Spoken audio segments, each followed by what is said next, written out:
오늘 말씀 디모데후서 2장 19절부터 21절입니다. 그러나 하나님의 견고한 터를 섰으니 인침에 있어 이르시되 주께서 자기 백성을 아신다 하며 또 주의 이름을 부르는 자마다 불의에서 떠날지어다 하였느니라.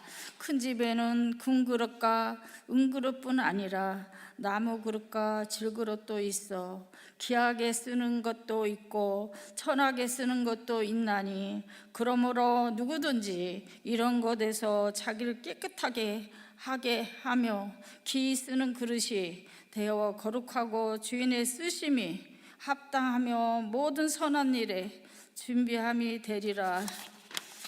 우리에게 주시는 하나님 말씀입니다. 주님 감사합니다. 거룩하신 하나님, 은혜와 사랑에 감사드립니다.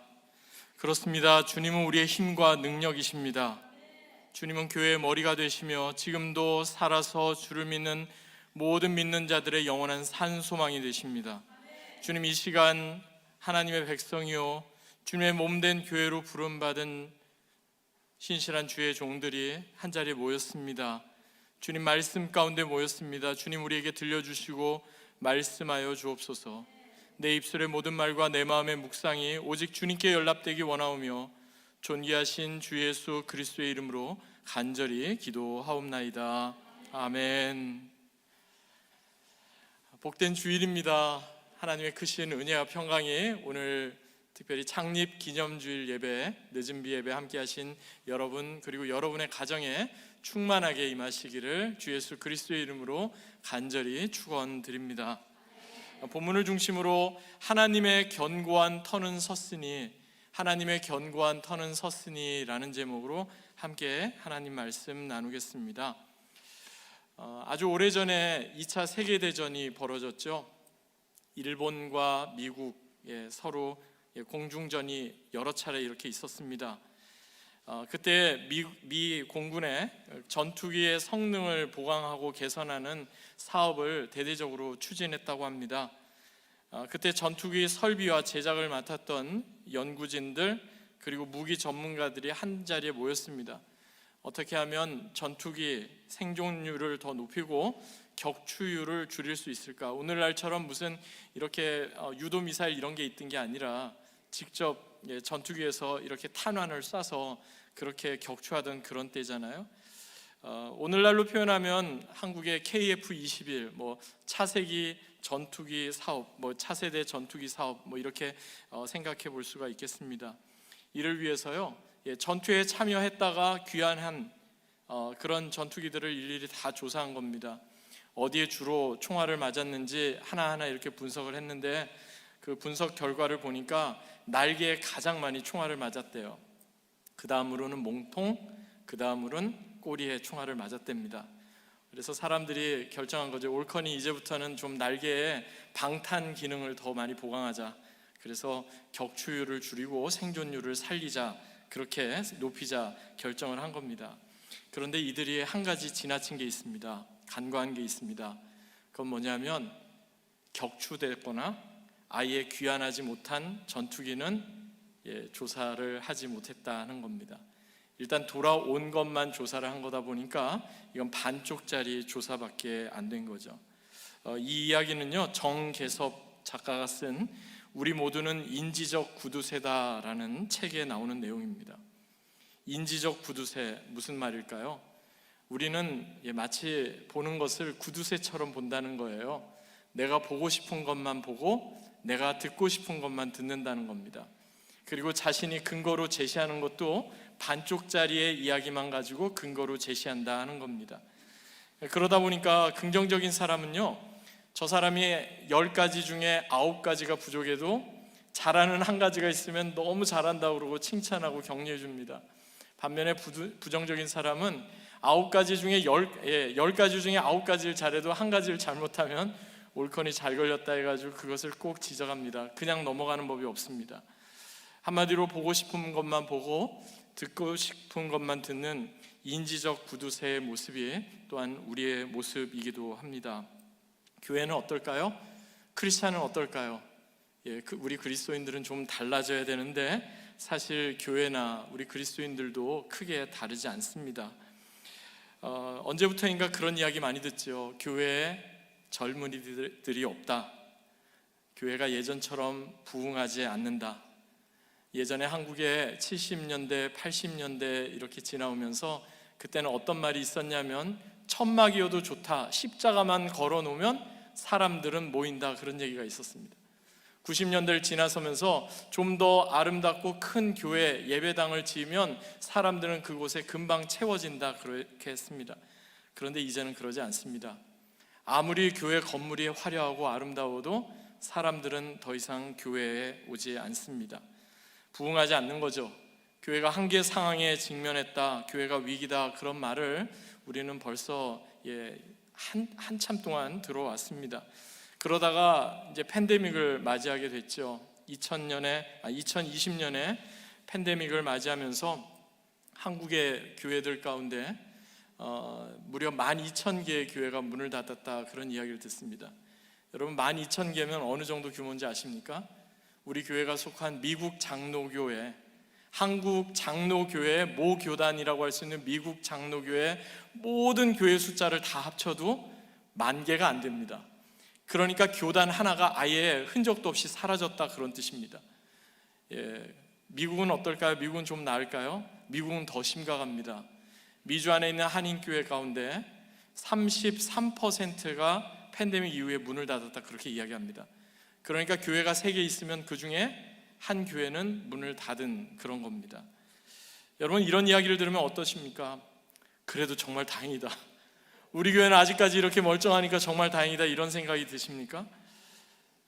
제가 그 교단 모임이나 노회로 모일 때마다 미국 목사님들이랑 이야기할 때 자주 듣게 되는 말이 있습니다. Sustainability라는 말입니다. Sustainability, 번역하면요, 지속 가능성, 이런 이야기인데 무슨 말이냐면 앞으로 10년 후에도 교회가 지속할 수 있는가?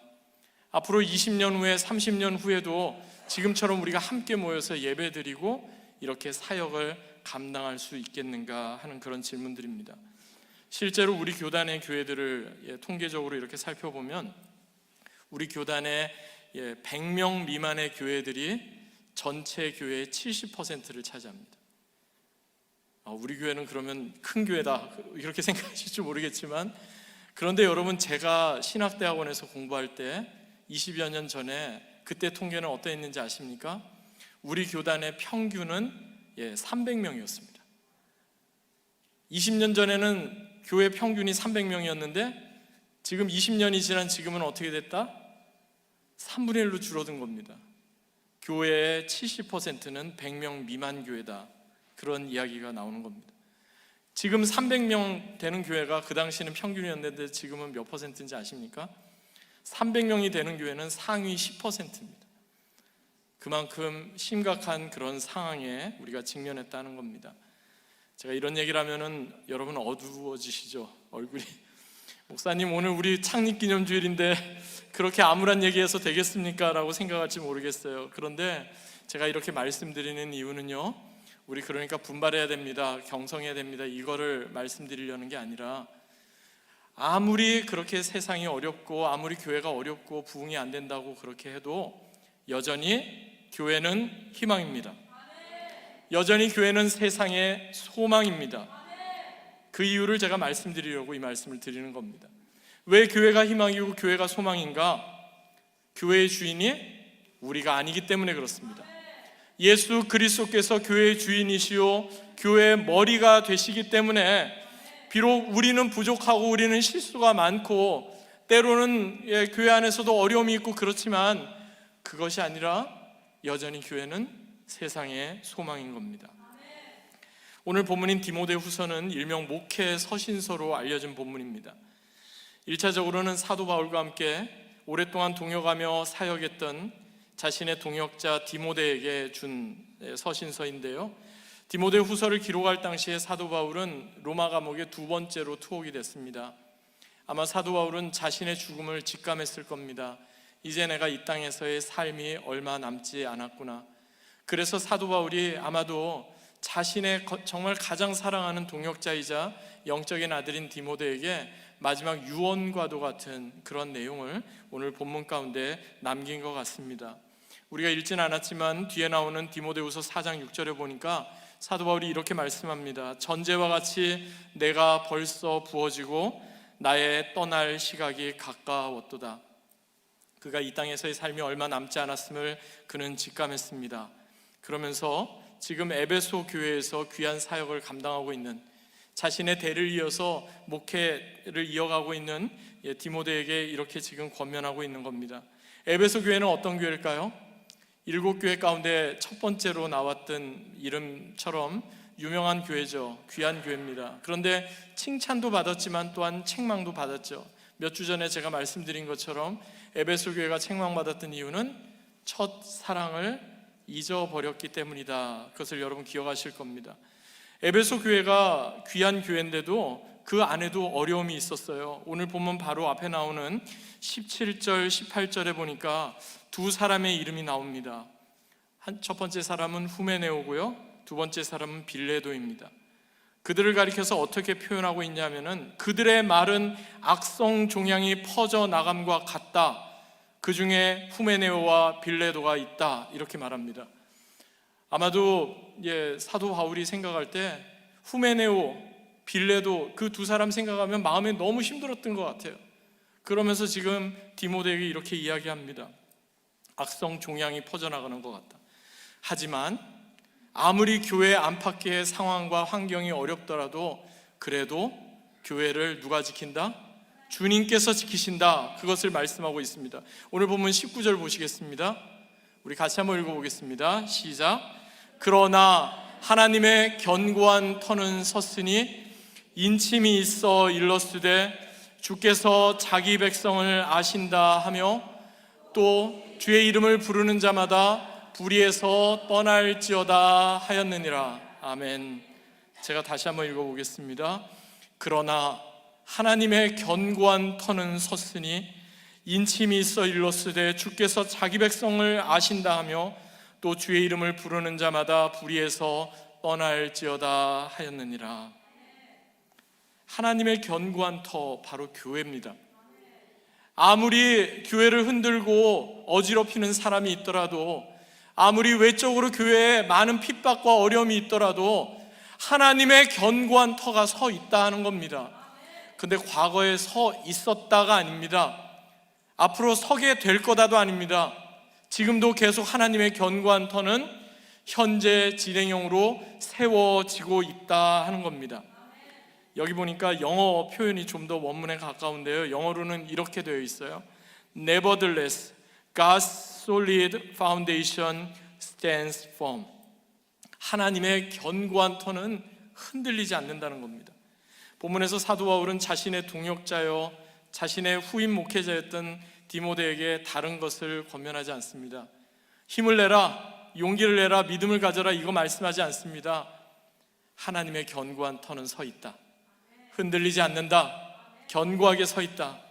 그러니까 아무리 목회 환경이 어려워도, 아무리 교회 안에 여러 가지 어지러운 이단에 그르친 가르침과 어지럽히는 사람이 있어도, 그럼에도 불구하고 호멘토이, 네버들레스, 하나님의 견고한 터, 교회는 지금도 변함없이 세워지고 있다는 사실입니다. 그러면서 이러한 하나님의 견고한 터, 교회에 마치 비석에 선명하게 글자가 새겨진 것처럼 두 개의 문구가 지금 드러나고 있는데요, 첫 번째는 The Lord knows those who are His.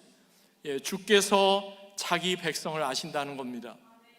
교회 다녔다고 해서 다 크리스찬이 아니라 하나님께서 하나님의 백성, 하나님 나라에 속한 백성을 일일이 다 그들의 이름을 다 알고 계신다는 겁니다. 두 번째는요, Anyone who confesses the name of the Lord must turn away from wickedness. 주님의 이름을 부르는 자마다 불의에서 떠나간다는 겁니다. 과거에 죄악된 모습 가운데 머물러 있었다면, 습관적이고 반복적인 죄악 가운데 머물러 있었다면, 아니다, 이제는 그 모든 죄악된 것에서 이제는 떠나가게 될 거다, 이것을 선포하고 있습니다. 그러면서 곧바로 이어지는 20절, 21절을 보니까 사도 바울이 그 유명한 그릇의 비유를 통해서 어떠한 사람이 하나님의 견고한 터인 교회에 쓰임받는 사람인지, 그리고 하나님의 쓰임받는 교회인지를 말씀하고 있습니다. 20절, 21절 보시겠습니다. 큰 집에는 금그릇과 은그릇뿐 아니라 나무 그릇과 질그릇도 있어 귀하게 쓰는 것도 있고 천하게 쓰는 것도 있나니, 그러므로 누구든지 이런 것에서 자기를 깨끗하게 하면 귀히 쓰는 그릇이 되어 거룩하고 주인의 쓰심에 합당하며 모든 선한 일에 준비함이 되리라. 아멘. 저는 기도합니다. 우리 교회가 하나님의 쓰임받는 교회가 되기를 기도합니다. 저는 이 자리에 예배하시는 예배자 여러분들 한 분 한 분, 여러분 모두가 하나님의 손에 붙들림 받고 하나님의 쓰임 받기를 간절히 기도합니다. 여러분, 하나님께 붙들림 받고 쓰임 받는 기준이 뭐라고 말씀합니까? 금그릇이 되라, 은그릇이 되라, 이렇게 말씀하지 않습니다. 설령 내가 다른 사람의 비교해 보니까 나는 금그릇, 아니 은그릇, 아니 나는 나무 그릇이나 질그릇 정도밖에 안 되는 것 같아 보여도 깨끗하면 하나님께서 사용하십니다. 그 사람이 비록 대단하게 엄청난 그런 업적을 남기고 그런 거 아니더라도 하나님께서 사용하시고 하나님 손에 붙들림 바 되는 기준은 단 한 가지입니다. 깨끗하면 됩니다. 정결하면 됩니다. 그렇다면 여러분, 우리는 어떻게 우리 내면, 우리의 심령을 깨끗하게 하여 하나님의 쓰임을 받을 수 있을까요? 이와 관련해서 일찍이 사도가 우리 에베소 4장에서 분명히 말씀합니다. 우리가 깨끗하게 되는 법이 뭔지를 말씀하는데, 에베소서 4장 22절부터 24절까지 말씀 제가 봉독하겠습니다. 너희는 유혹의 욕심을 따라 썩어져가는 구습을 따르는 옛사람을 벗어버리고 오직 너희의 심령이 새롭게 되어 하나님을 따라 의와 진리의 거룩함으로 지으심을 받은 새 사람을 입으라. 아멘. 깨끗하게 되는 법이 있어요. 옛사람을 벗어버리고 새 사람을 덧입으면 됩니다. 내가 물로 뭔가를 씻어서 깨끗하게 되는 게 아니라, 내가 뭔가 노력해서 깨끗하게 되는 게 아니에요. 옛사람을 벗어버리고 예수 그리스도 하나님을 따라 의와 진리의 거룩함으로 새 사람을 덧입으면 돼요. 오늘 제가 예배 드리면서, 오늘 주의 만찬이 있기 때문에 제가 로브를 입었죠. 우리 봉사, 또 헌금위원, 또 찬양대원들도 로브를 입으셨죠. 여러분, 이 로브를 입는다는 것 자체가 그거예요. 권위를 나타내는 게 아닙니다. 오히려 나의 부끄러움과 나의 연약함을 감추는 겁니다. 주님께서 우리를 덮어주시면, 하나님의 은혜로 새 사람으로 덧입게 하여 주시면, 하나님 앞에서 우리가 정결한 자다, 깨끗한 자다 인정함을 받게 됩니다. 레위기 19장에 그 유명한 말씀이 있죠. 하나님께서 모세를 통해 내가 거룩하니 너희도 거룩하라 말씀하셨습니다. 하나님의 자녀인 우리는 아버지 하나님을 닮아가야 합니다. 거기에 소망이 있습니다. 하나님께서 우리에게 거룩하라고 명하신 것은요, 아버지 하나님을 닮아가라 이렇게 명하신 것임을 늘 기억하실 수 있기 바랍니다. 그래서 예수님께서도요, 마태복음 5장 48절에서 그러므로 하늘에 계신 너희 아버지의 온전하심과 같이 너희도 온전하라 말씀했습니다. 우리가 뭔가를 해서 온전해질 수 있는 게 아닙니다.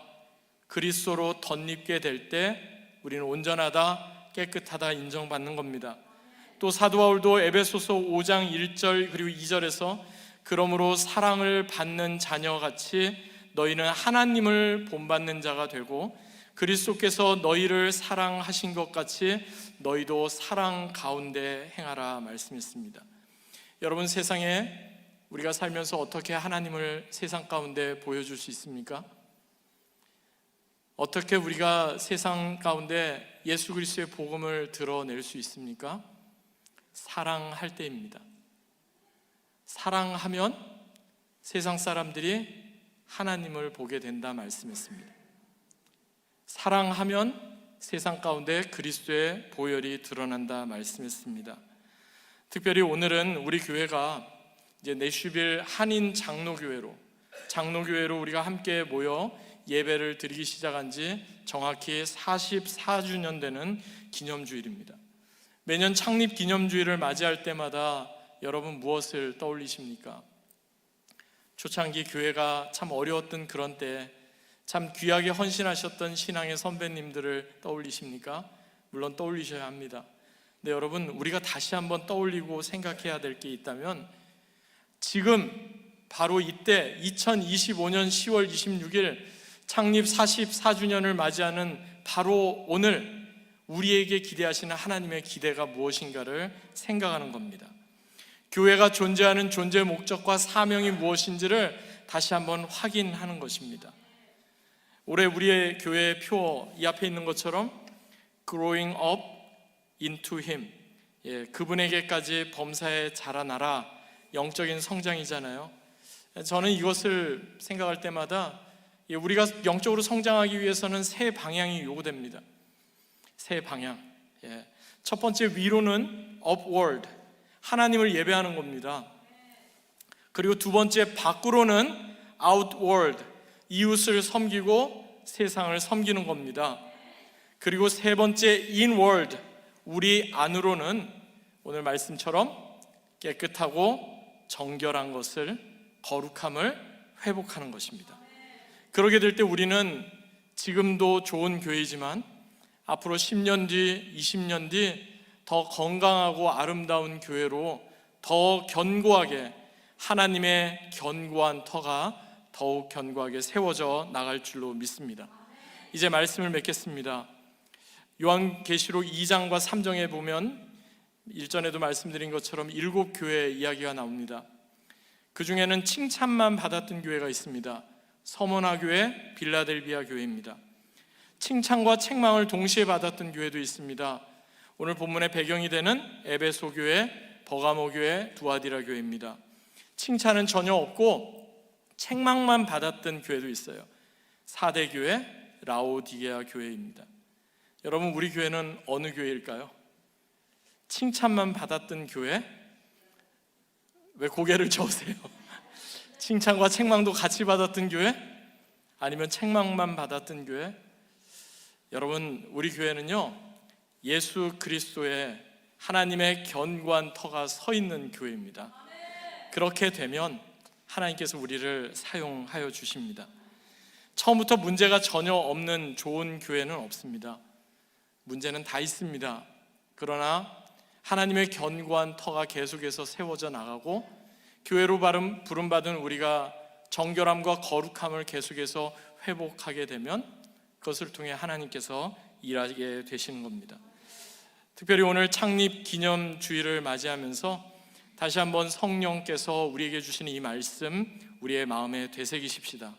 지금도 하나님의 견고한 터가 흔들림 없이 세워져 있음을 감사드리십시다. 이 놀라운 하나님의 은혜, 하나님의 견고한 터 기초 위에 주님께서 여러분 한 분 한 분을 아시고 주의 이름을 부르는 자마다 불의에서 떠나 정결함을 회복하게 되는 이 놀라운 은혜를 다시 한번 경험하십시다.